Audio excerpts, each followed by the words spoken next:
Good morning student. Class 12 chemistry में आपको हम एथिल अल्कोहल पढ़ा रहे थे C2H5OH, जिसका IPC नाम एथेनॉल है, जिसकी लैब मेथड 2 हो गई। कितनी हो गई थी? 2 लैब मेथड हो गई थी। उसी के आगे आज आपका पूरा अल्कोहल कंप्लीट करा देंगे। ध्यान से पढ़ेंगे, एक क्वेश्चन अल्कोहल से पेपर में रिएक्शन वगैरह कुछ न कुछ पेपर में जरूर पूछता है। तो लिखेंगे एथिल अल्कोहल की लैब मेथड में तीसरा नंबर। देखिए, एथिलीन को शांत सल्फ्यूरिक अम्ल के द्वारा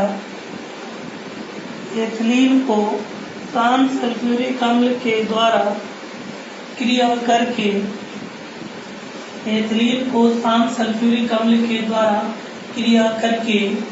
एथिल हाइड्रोजन सल्फेट बनाता है तथा एथिल हाइड्रोजन सल्फेट को गर्म करने पर एथिल अल्कोहल बनाता है। ठीक, देखो बनाना हमें एथिल अल्कोहल है। ठीक है, क्रिया एथिलीन से करना है। एथिलीन का फार्मूला C2H4 प्लस H2SO4। शांत सल्फ्यूरिक अम्ल को पहले 60 से 70 डिग्री सेल्सियस पर गर्म करना। ठीक है, बन जाएगा एथिल C2H5HSO4 C2H4 5 1 6 नाम हो गया ethyl hydrogen sulphate. Ethyl hydrogen sulphate को जल के साथ गर्म करने पर एथिल अल्कोहल बनता है C2H5OH। H एक ये और एक H ये, 2 H और 2 प्लस H2SO4। नोट कर लो तीसरा नंबर। 2 कल पढ़ाए थे, आज पूरे अल्कोहल करा देगा, तो थोड़ी क्लास बड़ी हो जाएगी। इसको नोट कर लीजिए। तीसरा नंबर नोट हो गया हो तो चौथा नंबर लिखिए। देखो चौथा नंबर,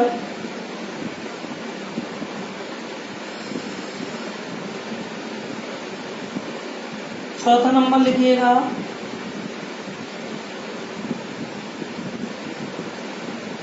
डायरेक्ट एक लाइन में। एथिलीन का आर्थोफॉस्फोरिक अम्ल की उपस्थिति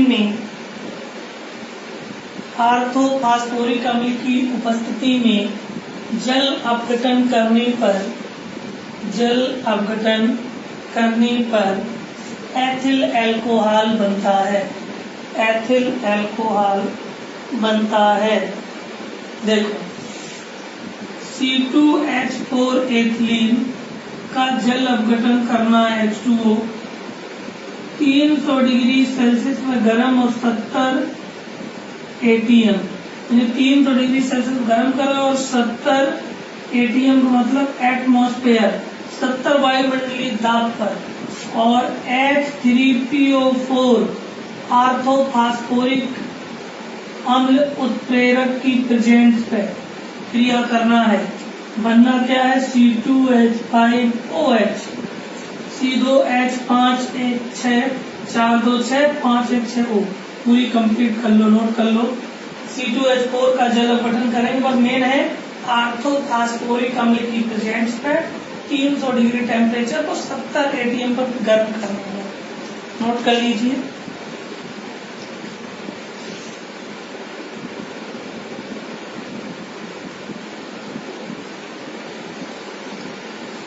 अगला नंबर लास्ट, किण्वन विधि से एथिल अल्कोहल का निर्माण।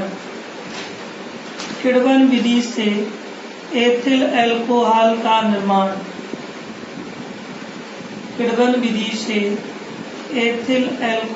का निर्माण लिखेंगे। ग्लूकोज का जल अपघटन करने पर इन्वेंटस नामक जीवाणु की उपस्थिति में, देखो सबसे पहले ग्लूकोज और चीनी दोनों में फार्मूले आप समझ लें। ग्लूकोज का होता है C6H12O6 और चीनी का होता है C12H22 और O11। ठीक है, जब भी हम किण्वन क्रिया करते हैं तो शर्करा, माल्टोस या चीनी, इसके कई नाम होते हैं। तो C12H22O11, C12H22O11, इसी को चीनी भी कहते हैं, शर्करा भी कहते हैं, माल्टोस भी कहते हैं। ठीक है, चीनी का जल अपघटन करना है इन्वेंटस नामक एंजाइम, ये एंजाइम होता है जिसकी प्रेजेंस, इन्वेंटस नामक एंजाइम की उपस्थिति में C6H12O6 C6H12O6, C12 6 H22 24 12 24, O11 12, O6 12, दोनों ये ग्लूकोज और ये फ्रक्टोज। ठीक, ग्लूकोज और फ्रक्टोज बनता है। पुनः फिर C6H12O6 ग्लूकोज को जाइमेस नामक एंजाइम, इसकी जाइमेस नामक एंजाइम की उपस्थिति में क्रिया करने पर C2H5OH एथिल अल्कोहल और CO2 कार्बन डाइऑक्साइड बनता है। C6 है तो C2 दूनी 4 और 2 6 C हो गए। H12 है 5 दूनी 10 2 12, O6 O2 और 2 दूनी 4 2 6। इस क्रिया को या इस विधि को किण्वन विधि कहते हैं, किण्वन विधि कहते हैं या किण्वन क्रिया भी कहते हैं। नोट कर लो, इम्पोर्टेंट है। किण्वन विधि से अल्कोहल का निर्माण, ये 5 रिएक्शन होंगे, होती बहुत सारी, इम्पोर्टेंट 5 आपको एथिल अल्कोहल बनाने की विधियां होंगी। नोट कर लो जल्दी से। फिर इसका हेडिंग डालना है आपको, फिजिकल प्रॉपर्टीज, भौतिक गुण, भौतिक गुण किसके? एथिल अल्कोहल के। ठीक, नोट हो गई लैब मेथड, हेडिंग डालेंगे भौतिक गुण। बोर्ड में नहीं लिख रहे, हम बोल दे रहे, धीरे धीरे आप लोग नोट कर लो। ठीक है, नोट हो गया ये। देखिए, एथिल अल्कोहल, भौतिक गुण लिखो फर्स्ट नंबर। एथिल अल्कोहल रंगहीन ज्वलनशील द्रव है। एथिल अल्कोहल रंगहीन ज्वलनशील द्रव है, रंगहीन ज्वलनशील द्रव है। दूसरा नंबर, इसका क्वथनांक 78.1 डिग्री सेल्सियस होता है, 78.1 डिग्री सेल्सियस होता है। सभी बच्चे जानते होंगे, बार बार ये शब्द आता है, क्वथनांक, हिमांक और गलनांक। इसका मतलब तो जानते होंगे, जब भी क्वथनांक की बात करता है तो किसी टेम्परेचर की हीट की बात करता है कि इतना टेम्परेचर पर इसको गर्म किया जाता है। जब भी हिमांक की बात की जाती है तो फ्रीजिंग यानी कि जमने की बात की जाती है, इतने टेम्परेचर पर जमता है। और जब गलनांक की बात की जाती है, इतने टेम्परेचर पर इसको गलाया जा सकता है। ठीक, तो लिखेंगे एथिल अल्कोहल का क्वथनांक 78.1 डिग्री सेल्सियस होता है। तीसरा, इसका स्वाद तीखा होता है, इसका स्वाद तीखा होता है। इसमें एक विशेष प्रकार की गंध आती है। चौथा नंबर, एथिल अल्कोहल जल तथा अधिकांश कार्बनिक विलायकों में विलय होता है, अधिकांश कार्बनिक विलायकों में विलय होता है। नेक्स्ट नंबर, एथिल अल्कोहल उदासीन यौगिक है। एथिल अल्कोहल उदासीन यौगिक है। यह जल के pH मान को प्रभावित नहीं करता है, यह जल के पीएच मान को प्रभावित नहीं करता है।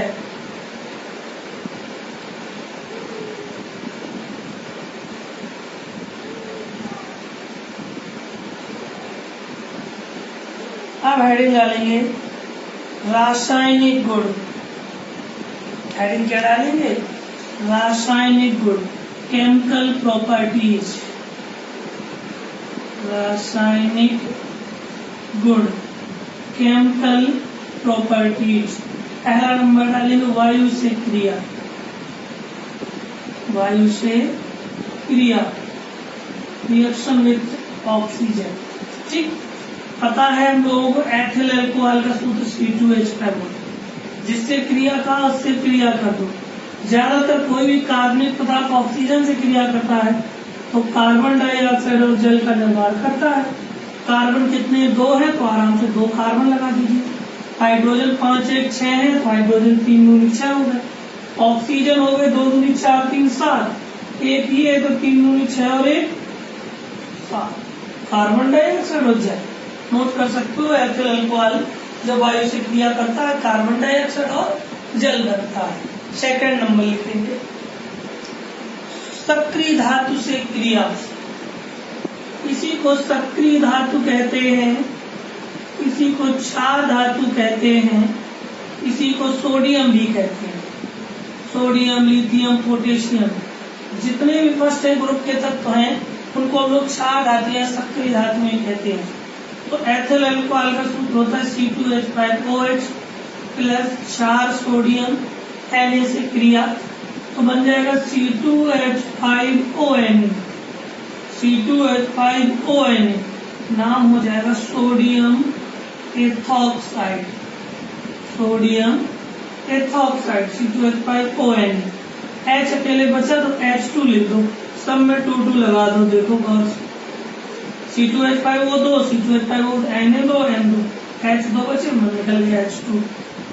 थर्ड नंबर नोट कर लो, एल्कोहल को सोडियम से क्रिया कर सोडियम एथॉक्साइड और हाइड्रोजन बनता है। थर्ड नंबर हेडिंग लिखिए एस्टिक अम्ल से क्रिया। एस्टिक अम्ल से क्रिया, देखो यहाँ सुनो, पढ़ रहा है एल्कोहल C2H5OH, एस्टिक अम्ल का CH3COOH, इसी को ग्लेशियल एस्टिक अम्ल भी बोलते हैं। ठीक है, CH3COOH, हिंदी में इसको कहते हैं सिरका। सिरका का फार्मूला होता है। ये भी एक अम्ल है। ठीक है, ये भी जानते चलो कौन अम्ल होते हैं, कौन क्षार होते हैं, कौन न्यूट्रल होते हैं। एस्टिक अम्ल से क्रिया अनसनस्टेट शांत सल्फ्यूरिक अम्ल की प्रेजेंस है। जब भी अल्कोहल एस्टिक अम्ल से क्रिया करता है तो शांत सल्फ्यूरिक अम्ल की प्रेजेंस है, बन जाएगा CH3COOC2H5, CH3COOC2H5। एथिल एसीटेट इसका नाम है, एस्टर भी पढ़ते हैं इसको, CH3COOC2H5 प्लस जल बचा H2O जल। इस क्रिया का नाम, सूत्र का नाम एथिल एसीटेट है, एस्टर भी कहते हैं। अगर कोई बोलते हैं एस्टरीकरण क्या होता है, इसी क्रिया को एस्टरीकरण भी कहते हैं। 4 नोट कर लो, एस्टिक अम्ल को अल्कोहल के साथ क्रिया करके एथिल एसीटेट एस्टर बनता है, जिसे एस्टरीकरण कहते हैं। नोट कर लो, भी साफ कर लो, फिर आगे बताएंगे, नहीं तो नोट बना हो गया हो। तो 4 नंबर हेडिंग डालिए आगे एस्टिल क्लोराइड से क्रिया। एस्टिल क्लोराइड से क्रिया, फिर देखो एथिल अल्कोहल का सूत्र C2H5OH प्लस एस्टिल क्लोराइड का CH3COCl gives CH3COCl acetyl chloride बन जाएगा CH3COOC2H5 CH3COOC2H5 प्लस HCl, वही फिर बन गया एथिल एसीटेट। एथिल एसीटेट जिसको एस्टर कहते हैं, क्या कहते हैं? एस्टर कहते हैं। नोट कर लो, तो हम थोड़ी सी इंक डाल लें।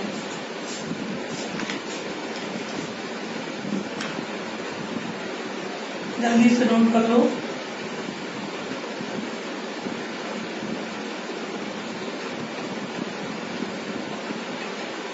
पांचवा नंबर हेडिंग डालो, नोट हो गया हो एसिटिक एनहाइड्राइड से क्रिया।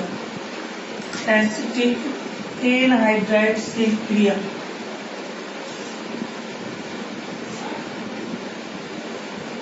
पाँच नंबर एसिटिक एनहाइड्राइड से क्रिया। सुनो, सूत्र अल्कोहल का C2H5OH प्लस CH3CO का होल ट्वाइस इंटू O, ये होता है एसिटिक एनहाइड्राइड, बन जाएगा CH3COO C2H5 CH3COO C2H5 whole twice है, प्लस बच जाएगा CH3COOH। एसिटिक अम्ल और एस्टर एथिल एसीटेट नोट कर लीजिए। अल्कोहल को एसिटिक एनहाइड्राइड से एथिल एसीटेट और एसिटिक अम्ल बनता है।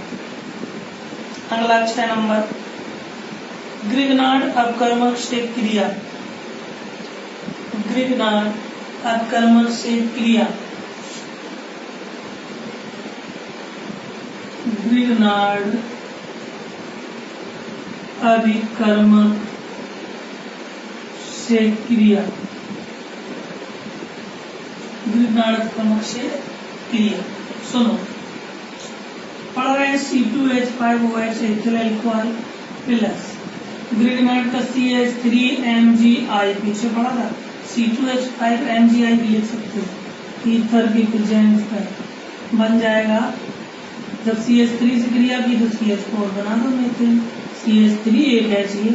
अब बचा क्या C2H5OMgI, नाम एथिल हाइपो मैग्नीशियम हाइड्रोक्साइड या ethyl oxy magnesium iodide. 7 number लिखो,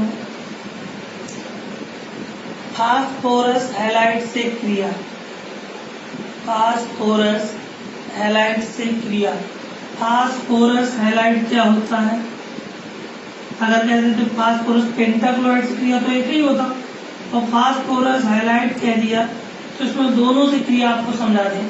फर्स्ट एल्कोहल C2H5OH PCl3 से क्रिया होता है फास्फोरस ट्राइक्लोराइड, क्रिया करके बन जाएगा C2H5Cl प्लस H3PO3 आर्थोफास्फोरस अम्ल। बैलेंस Cl3 है, यहाँ Cl1 है, 3 लगा दो, Cl3 तो C2H5 3, Cl3 P1 है, P1 है, H3O3 H3O3 बन गया पूरा। ये पता ही है एथिल क्लोराइड, एथिल क्लोराइड, और ये आर्थोफास्फोरस अम्ल, आर्थोफास्फोरस अम्ल। इसी का सेकेंड जब क्रिया PCl5 से करेंगे तब देखो क्या बनता है, ये है आर्थोफास्फोरस अम्ल। अब C2H5OH की क्रिया PCl5 से करेंगे फास्फोरस पेंटाक्लोराइड से, तो बन जाएगा C2H5Cl ethyl chloride, C2H5Cl ethyl chloride plus POCl3 plus HCl।